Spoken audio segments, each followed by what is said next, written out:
नमस्कार, मैं हूं दीपाली राणा। आप देख रहे हैं मिड कैप मंत्रा। शुरुआत करते हैं इस वक्त की हेडलाइंस के साथ।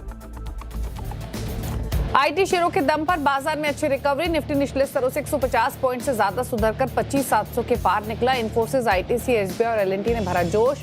बैंक निफ्टी भी लोअर लेवल से 500 पॉइंट सुधरा, लेकिन मिड कैप और स्मॉल कैप इंडेक्स में अच्छी रौनक। एडवांस एआई के लिए एंथ्रोपिक से करार और मैनेजमेंट के एआई पर पॉजिटिव कमेंट्स के बाद भागा इन्फोसिस। शेयर 4% से ज्यादा चढ़कर वायदा का टॉप गेनर बना। वहीं 4 दिनों की बिकवाली के बाद आज पूरे आईटी सेक्टर में रौनक। इंडेक्स 2% से ज्यादा चढ़ा। दूसरे आईटी शेयरों में एचसीएल टेक, टाटा एलेक्सी 2 से 4% दौड़े। नए ऑर्डर के बाद 4% से ज्यादा भागा कोचिन शिपयार्ड। रक्षा मंत्रालय से 5 सर्वे जहाज के लिए 5,000 करोड़ का मिला ऑर्डर। उधर भारत फ्रांस के बीच डिफेंस डायलॉग के चलते बीईएल मजबूत, साथ ही दूसरे डिफेंस स्टॉक्स भी चले। इंडेक्स 1% से ज्यादा ऊपर। मेटल शेयर में मुनाफा वसूली का मूड। 1% से ज्यादा फिसला इंडेक्स। 2% से ज्यादा फिसले हिंडाल्को, हिंदुस्तान जिंक और नाल्को। वहीं रियल्टी, तेल गैस और एनबीएफसी में दबाव। दूसरी ओर capital goods, FMCG, chemical stocks में हल्की खरीदारी।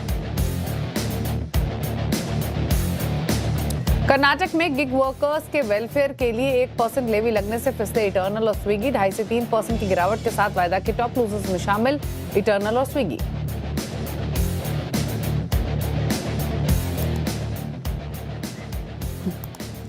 आप देख रहे हैं मिड कैप मंत्रा। हमारे साथ निर्मंग के नीरव शिदा। पहले लेकर आते हैं मार्केट्स का हाल आपकी स्क्रीन पर। और बाजार में आज कोई पॉकेट आउट परफॉर्म कर रही है, शाइन कर रही है, तो वो है आईटी पर पूरा फोकस बना हुआ है। एआई समिट तो चल ही रहा है, लेकिन इन्फोसिस ने जो करार किया है एंथ्रोपिक के साथ, उसके बाद एक सेक्टर के सेंटिमेंट्स बनते हुए दिखाई दिए हैं। और इसी सपोर्ट की वजह से निफ्टी अब डेज हाई पर कर रहा है ट्रेड। 52 अंकों की बढ़त के साथ 25,734 पर कारोबार कर रहा है।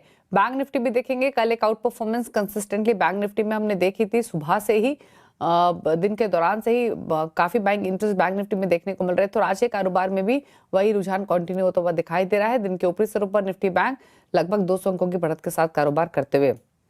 मिड कैप, स्मॉल कैप्स में भी 1/4% की बढ़त देखने को मिल रही है आज के सेशन में। क्या स्ट्रैटेजी हो सकती है, इस पर करते बातचीत।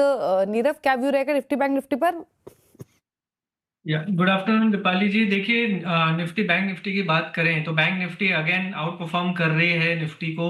ऑल्सो आईटी सेक्टर काफी बढ़िया चल रहा है। तो वो लहर से ऐसा लग रहा है कि निफ्टी यहाँ से जो रेजिस्टेंस है वो पार कर जाएगा। 25,830 एक बहुत इंपॉर्टेंट रेजिस्टेंस जोन है। 50 डे मूविंग एवरेज भी है निफ्टी का। जब भी वहां पे जा रहा है वहां से सेलिंग आ रही है। तो बहुत इंपॉर्टेंट ये है कि अब निफ्टी 25,830 के ऊपर जाए फ्यूचर लेवल्स, उसके बाद ही आप बाय करें, या फिर डिप मिले 25,650 तभी जाके आप बाइंग करें। अभी के लिए नो ट्रेड जोन में है निफ्टी।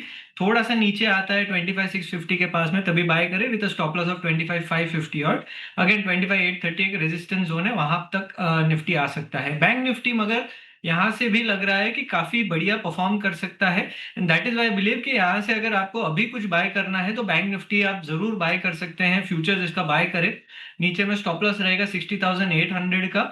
ऊपर में आई बिलीव 61,800, 62,000 तक के लेवल्स 1 से 2 दिन में बैंक निफ्टी में आ सकते हैं। निफ्टी साइडवेज है जबकि बैंक निफ्टी तेजी में है। ओके, तो ये आउटलुक निफ्टी बैंक निफ्टी दोनों पर। निफ्टी बैंक पर जो आउटलुक है वो पॉजिटिव है, तेजी का है। लेकिन स्टॉक स्पेसिफिक अप्रोच क्या रहेगी आपकी नीरव? कुछ ट्रेड्स आइडेंटिफाई किए हैं? या तो देखिए, 2 ट्रेड्स हैं। पहला है जेएसडब्ल्यू स्टील। ये एक स्टॉक है जो higher top higher bottom formation बना रहा है। अच्छा एक रिवर्सल दिया from support levels. I believe current level से आप बाइंग कर सकते हैं विद स्टॉप लॉस ऑफ 1220। ऊपर में टारगेट रहेगा 1280 का। दूसरा जो स्टॉक है वो मिड कैप स्पेस से है, इलेक्ट्रो स्टील कास्टिंग। ये स्टॉक में एक बहुत इंपॉर्टेंट ब्रेकआउट आया है 50 डे मूविंग एवरेज का, और वहां से ऊपर गया है स्टॉक। करंट लेवल से आप जरूर बाय कर सकते हैं विद स्टॉप लॉस ऑफ 70। ऊपर में 82 तक के टारगेट इसमें नजर आ सकते हैं। ओके, तो ये रहे आउटलुक आपके लिए। हम लेकर आते हैं मिड कैप्स का हाल। इंडेक्स तो आपने देखा 1/4% ऊपर ट्रेड कर रहा है, लेकिन पॉकेट्स आपको दिखाते हैं जहां पर सबसे ज्यादा एक्शन देखने को मिल रहा है आज के सेशन में। आज इनफैक्ट आईटी हुआ, पीएसयू बैंक हुए, सेलेक्ट एफएमसीजी हुए, यहाँ पर बाइंग देखने को मिल रही है। सरकारी बैंकों के साथ शुरुआत करेंगे 2.5% ऊपर central bank of India, IOB 3% ऊपर, बैंक ऑफ बड़ौदा में 4% की तेजी, 3.5% ऊपर पीएनबी कर रहा है ट्रेड आज के सेशन में। साथ ही नजर डालेंगे क्विकली कुछ और पॉकेट्स पर जहां पर तेजी आज कारोबार में है, उसमें आईटी स्टॉक्स, न्यूजन सॉफ्टवेयर 14% ऊपर, रेडगेन 7% ऊपर, सोनाटा सॉफ्टवेयर 5% ऊपर है, 3% की तेजी मास्टेक में देख रहे हैं इस समय।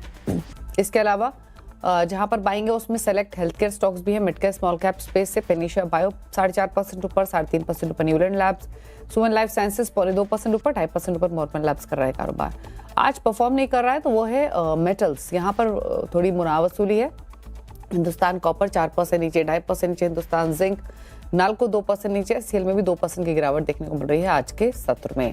कुछ और स्टॉक्स मिड कैप्स में जो कि लूजिंग साइड पर है, उसमें नाइका 2% नीचे है, स्विगी 3% नीचे, यहाँ पर खबरों का इम्पैक्ट भी है। M6 2.5% नीचे, बालकृष्ण इंडस्ट्रीज 2% नीचे कर रहा है कारोबार आज के सेशन में। लेकिन आज के सेशन में अगर कोई स्टॉक या सेक्टर फोकस में है तो वो है आईटी। दरअसल बाजार में आज तेजी का सबसे बड़ा कारण आईटी सेक्टर है। आईटी शेयरों में आज जोरदार तेजी है। इस तेजी की अगुवाई कर रहा है दरअसल इन्फोसिस। इन्फोसिस ने आज एआई सॉल्यूशंस के लिए एंथ्रोपिक के साथ करार का ऐलान किया है, यानी एडवांस एआई सॉल्यूशंस डेवलप करने के लिए दोनों कंपनियों ने ये करार किया है।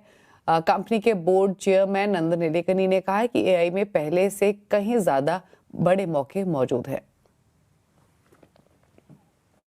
There is no opportunity gap. If anything, the opportunity is bigger than ever before. So don't get distracted by that. You should still ask the question, what is the firm doing to take advantage of this? What is the firm doing to transform its talent for this new world? What is the firm doing to design the services and products for this new world? What are they doing to tell the customer in a way that it resonates?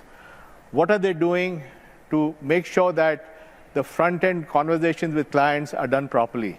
These are all the issues, and I'm sure everybody will not execute the same way. So there is an execution risk in doing that. So it is not an opportunity risk, it's an execution risk. In fact Infosys पर एक quick view भी ले लेते हैं। नीरव, आपकी क्या राय है आज के इस अपमूव के बाद? हालांकि इस पूरे सेक्टर के सेंटिमेंट्स लगातार काफी लंबे समय से बिगड़े हुए हैं, पिछले 4-5 सेशंस तो और भी पेनफुल थे। ये जो आज की रिकवरी है, इसके बाद क्या टेक व्यू आपका रहेगा इन्फोसिस पर? देखिए, काफी समय से ये स्टॉक कंसोलिडेशन में था, और जब भी कंसोलिडेशन आता है कोई स्टॉक में तो इट इज इम्पोर्टेंट या तो ब्रेकडाउन या ब्रेकआउट आए, उसके बाद ही एक अच्छा मोमेंटम आता है स्टॉक में। तो ब्रेकडाउन इंपॉर्टेंट था ये स्टॉक में। इंपॉर्टेंट सपोर्ट्स जो थे अराउंड 1500 के वो ब्रेक हुए, और बहुत इंपॉर्टेंटली 1300 एक बार रीटेस्ट हो गया। अब यहाँ से रिवर्सल साइंस है, आई बिलीव यहाँ से अच्छा बाइंग आ सकता है स्टॉक में। करंट लेवल से 1500 1550 के जो लेवल्स हैं अगले 3 से 5 दिनों में ये दिखा सकता है स्टॉक, तो जरूर बाय करें करंट लेवल्स पे। एंड ऑन सर्टेन डिक्लाइंस 1370 अभी बढ़िया सपोर्ट है, वो आपका स्टॉप लॉस बनेगा। ओके, तो ये बात हुई इन्फोसिस की, लेकिन अब बात करेंगे क्लीन मैक्स के आईपीओ की। और ये आईपीओ 23 फरवरी को खुलकर 25 फरवरी को बंद होगा। कंपनी ने इशू का प्राइस बैंड 1000 से 1053 फिक्स किया है। क्या है डिटेल्स आईपीओ की और क्या प्लान है आगे के, इस पर बातचीत करने के लिए कंपनी के सीएमडी कुलदीप जैन हमारे साथ बने हुए हैं। कुलदीप जी नमस्कार, स्वागत है आपका। और इनफैक्ट सबसे पहले तो आपकी कंपनी के बारे में जानना चाहेंगे। जो बाकी लिस्टेड रिन्यूएबल कंपनीज हैं उससे किस तरीके से डिफरेंट है आपकी कंपनी, क्या यूएसपीज हैं, बताइए। हम लोग कॉर्पोरेट रिन्यूएबल पावर मार्केट के नंबर 1 प्लेयर हैं। कॉर्पोरेट रिन्यूएबल पावर मार्केट कहा जाता है CNI है कि कमर्शियल इंडस्ट्रियल रिन्यूएबल्स।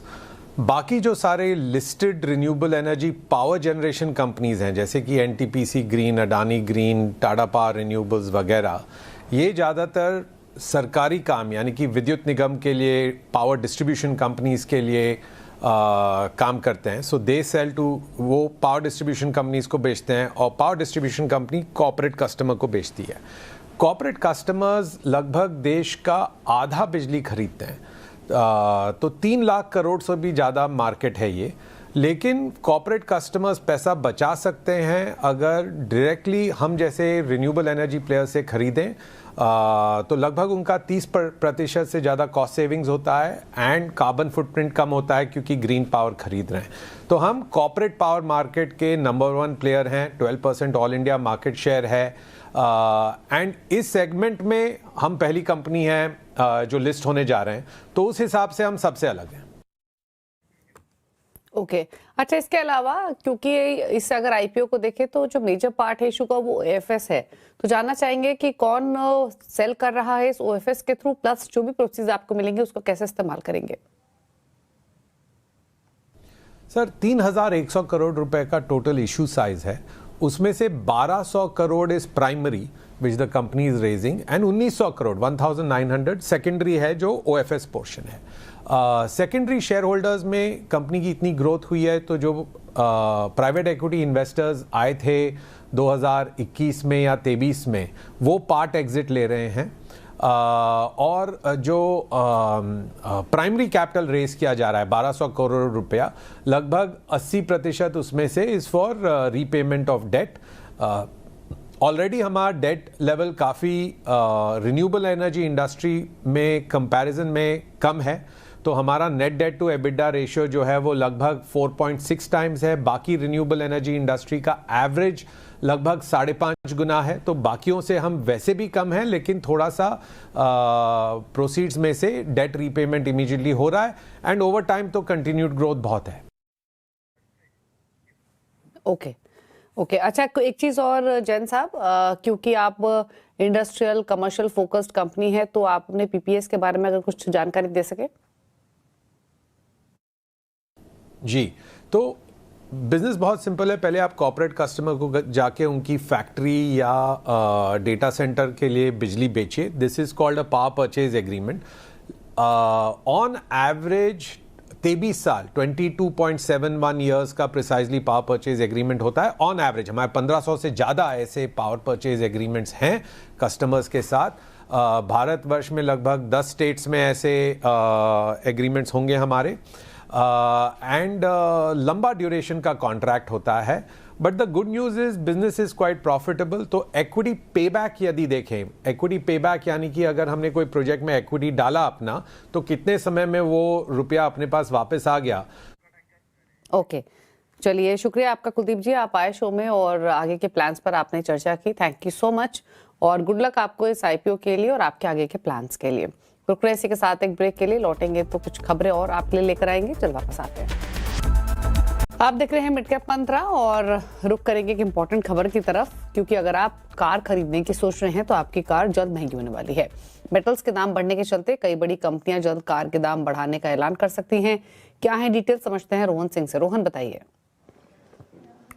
जी, जो पिछली बड़ी हाइक हुई थी कार प्राइसेस में वो हुई थी अप्रैल 2025 में और आमतौर पे उस समय में अगर आप देखें तो तमाम जो कंपनियां हैं, मारुति सुजुकी हो, टाटा मोटर्स हो या फिर महिंद्रा हो, सब ने अपनी अपनी कीमतें बढ़ाई थी। लेकिन एक जो सालाना वृद्धि होती है जनवरी में, वो इस साल कंपनियों ने नहीं की है, इन प्रमुख कंपनियों ने। और उसका जो कारण था कि वो जो जीएसटी का जो असर था वो उसको बरकरार रखना चाहती थी, स्पेशल प्राइसिंग उन्होंने कंटिन्यू किया था। लेकिन पिछले कुछ महीनों में हमने देखा है कि मेटल की कीमतें काफ़ी बढ़ी हैं, चाहे वो कॉपर हो, एल्युमिनियम हो, प्लैटिनम हो, जो कि एक अच्छा खासी जो लागत का जो हिस्सा है वो होती है। और इसकी वजह से जो मार्जिन है उस पर दबाव लगातार कंपनियों पे बढ़ रहा है। तो जो डीलर्स से हमारी बात हुई अलग अलग कंपनियों की, उनको जो कंपनियों की तरफ से संकेत मिले हैं कि अगले 3 से 4 सप्ताह के अंदर ये तमाम कंपनियां प्राइस इंक्रीज की घोषणा कर सकती है मार्च के पहले या दूसरे सप्ताह में, और अप्रैल 2026 से नई कीमतें लागू हो सकती हैं। ऐसे संकेत कंपनियों की तरफ से दिए गए हैं इन डीलर्स को, और 2 से 4% तक इंक्रीज की संभावना इस वक्त रखी जा रही है। तो अगर आप कार खरीदने का मन बना रहे हैं तो ये सही समय है, क्योंकि 1-2 महीने के अंदर जो कीमतें हैं वो बढ़ सकती हैं। ओके, शुक्रिया आपका रोहन। और इनफैक्ट कीमतें बढ़ सकती हैं। रिसेंटली अर्निंग्स पर जब मैनेजमेंट से बातचीत भी हुई तब उन्होंने क्लियरली ये बात कहा कि वो इवैल्यूएट कर रहे हैं और पूरी पॉसिबिलिटी है, कोशिश उनकी रहेगी कि कम से कम कस्टमर्स पर, कंज्यूमर्स पर बर्डन डाला जाए, बट डिनाई भी नहीं किया ज्यादातर लिस्टेड कंपनीज की मैनेजमेंट ने। तो एक इंपॉर्टेंट खबर है जो रोहन ने यहाँ पर बताई। रुक रहे इसी के साथ एक ब्रेक के लिए, लौटेंगे तो कुछ और खबरें। चलो वापस आते हैं। आप देख रहे हैं मिड कैप मंत्रा और जनवरी के एमएफ डाटा में एक बड़े बदलाव की तरफ इशारा कर रहा है। निवेशकों का फोकस इक्विटी से ज्यादा गोल्ड पर रहा है। जनवरी में गोल्ड ईटीएफ में निवेश इक्विटी से ज्यादा हो गया है, लेकिन गोल्ड ईटीएफ में निवेश करते वक्त किन बातों का ध्यान रखना जरूरी है, CNBC आवाज के मैनेजिंग एडिटर अनुज सिंघल ने समझा मनी फ्रंट के को फाउंडर CEO मोहित गांग से।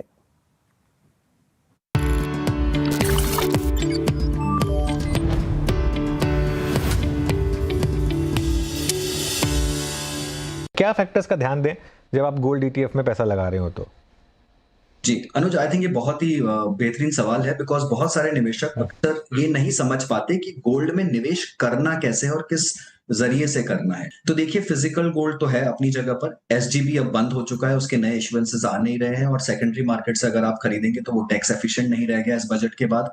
अब बचा आपके पास में गोल्ड ETF और गोल्ड फंड। तो देखिए, गोल्ड ETF जो है, यानी आप जैसे स्टॉक्स खरीदते बेचते हैं एक्सचेंज पर, वैसे ही आप गोल्ड ETFs के यूनिट्स खरीद और बेच सकते हैं। पर उसमें आपको ध्यान रखना होगा कि जिस स्कीम का आप गोल्ड ETF खरीद रहे हैं, A उसका AUM कितना है, B उसका ट्रैकिंग एरर कितना है, और C उसके एक्सपेंस रेशियोज कितने हैं। आप इन तीनों चीजों को देखिए, और चौथी चीज जो सबसे ज्यादा इंपॉर्टेंट है कि उस पर लिक्विडिटी कितनी है, क्या उस पर वॉल्यूम्स अच्छे हो रहे हैं, क्या बिड आस्क स्प्रेड बहुत ज्यादा है। अभी जब रिसेंट गिरावट हुई थी अनुज, एक ही दिन में जब सिल्वर 30% से करेक्ट किया था और गोल्ड भी बहुत करेक्ट किया था, तो ETFs का जो ट्रेंड था वो बहुत ही चौंका देने वाला था। उस रैली के पहले दिन ETFs या 2 दिन पहले ETFs कुछ 10-15% ऊपर थे, जबकि फिजिकल प्राइसेस ऑफ सिल्वर और गोल्ड इतना मूव नहीं किए थे। जब करेक्शन हुआ तो उसके 2 दिन तक ETFs गिरते ही रहे और बहुत ज्यादा डिस्काउंट पर चले गए स्पॉट प्राइसेस से। तो आपको काफी बार जो ETF होते हैं उनका प्रीमियम और डिस्काउंट चेक करना है कि उसका जो एक्चुअल NAV है, जो नेट एसेट वैल्यू है, या जो फिजिकल प्राइस है कमोडिटी का, उससे वो कितना दूर चल रहा है। जितना ज्यादा दूर चल रहा है उतना ही ज्यादा खतरा है उस ETF में एंट्री लेने से। तो आपको उस चीज का ध्यान रखकर उसमें एंट्री लेना है। अगर आप ये सब नहीं समझ पा रहे हैं और बहुत कॉम्प्लेक्स लग रहा है, तो आसानी से कोई गोल्ड फंड ले लीजिए, यानी म्यूचुअल फंड के जरिए निवेश करिए। उसमें नुकसान ये है कि आप इंट्राडे प्राइसेस पर आप बाय सेल नहीं कर पाएंगे, बट डे एंड पर जो भी NAV पब्लिश होगा वो आपको मिल जाएगा। ये NAV भी जो होता है वो ETF के प्राइस को ही ट्रैक करता है, बट उसको एडजस्ट करके ट्रैक करता है, और काफी फंड हाउसेस इसको एक्चुअल NAV से भी एडजस्ट करते हैं अगर बहुत ज्यादा वेरिएंस हो ETF के प्राइसेस में। तो यहां पर आपको लिक्विडिटी जो है वो फंड हाउसेस मुहैया कराएंगे। आप जब भी बेचने जाएंगे, एटलीस्ट आप बहुत ज्यादा बड़े बिड आस्क स्प्रेड का शिकार नहीं हो पाएंगे। तो यहाँ पर SIP करना भी आपको आसान है। तो ये एक बहुत ही आसान तरीका है। आप गोल्ड फंड के जरिए कर सकते हैं। अगर आप एक सेवी इन्वेस्टर हैं तो आप ETF डेफिनेटली कर सकते हैं। ETF में थोड़ा सा एक्सपेंस रेशियो कम होता है गोल्ड फंड के कंपैरेटिवली, बट ETF में आप ब्रोकरेज और बाकी दूसरे STT और वो सब टैक्सेस जो लगते हैं, रेगुलेटरी टैक्सेस एक्सचेंज के, वो आपको देने पड़ेंगे। तो ये है एक छोटा सा कंपैरिजन, पर बहुत ज्यादा जरूरत है कि निवेशक प्रीमियम और डिस्काउंट चेक करके ही एंट्री लें।